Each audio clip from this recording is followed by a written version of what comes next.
والمرسلات عرفا فالعاصفات عصفا والناشرات نشرا فالفارقات فرقا فالملقيات ذكرا عذرا أو نذرا إنما توعدون لواقع فإذا النجوم طمست وإذا السماء فرجت وإذا الجبال نسفت وإذا الرسل عقتت لأي يوم أجلت ليوم الفصل وما أدراك ما يوم الفصل ويل يومئذ للمكذبين ألم نهلك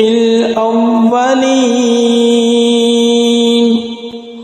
ثم نتبعهم الآخرين كذلك نفعل بالمجرمين ويل يومئذ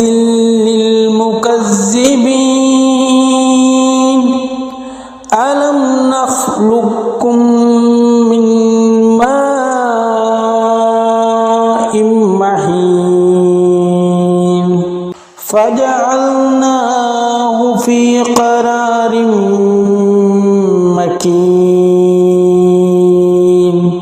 إلى قدر معلوم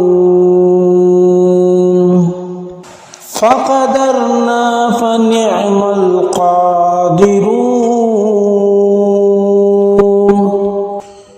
ويل يومئذ للمكذبين ألم نجعل الأرض كفاتا أحياء وأمواتا وجعلنا فيها رواسي شامخات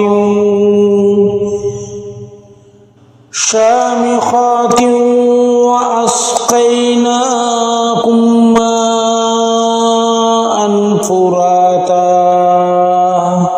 ويل يومئذ للمكذبين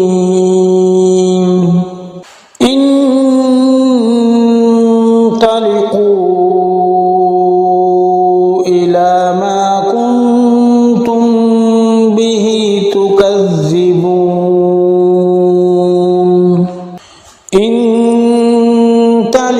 انطلقوا إلى ظل ذي ثلاث شعب لا ذليل ولا يغني من اللهب إنها ترمي بشرر كالقصر كأنه جمالة صفر ويل يومئذ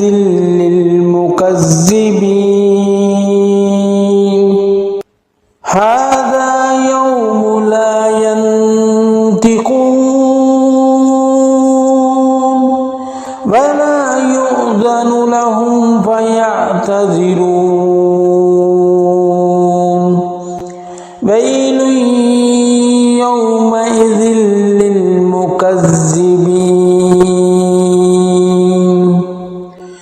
هذا يوم الفصل جمعناكم والأولين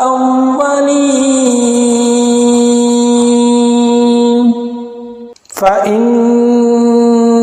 كان لكم كيد فكيدون ويل يومئذ للمكذبين المكذبين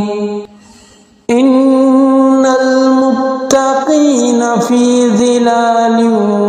وعيون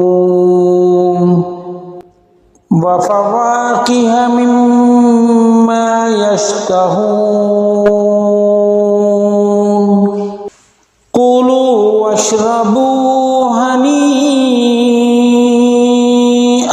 بما كنتم تعملون إنا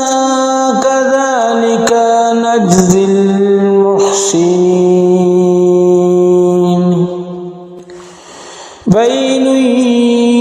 يومئذ للمكذبين كلوا وتمتعوا قليلا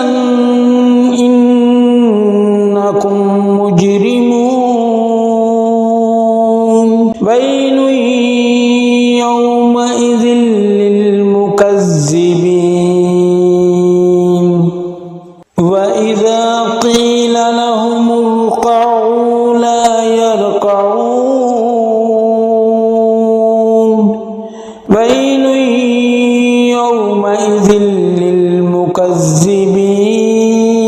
للمكذبين فبأي حديث بعده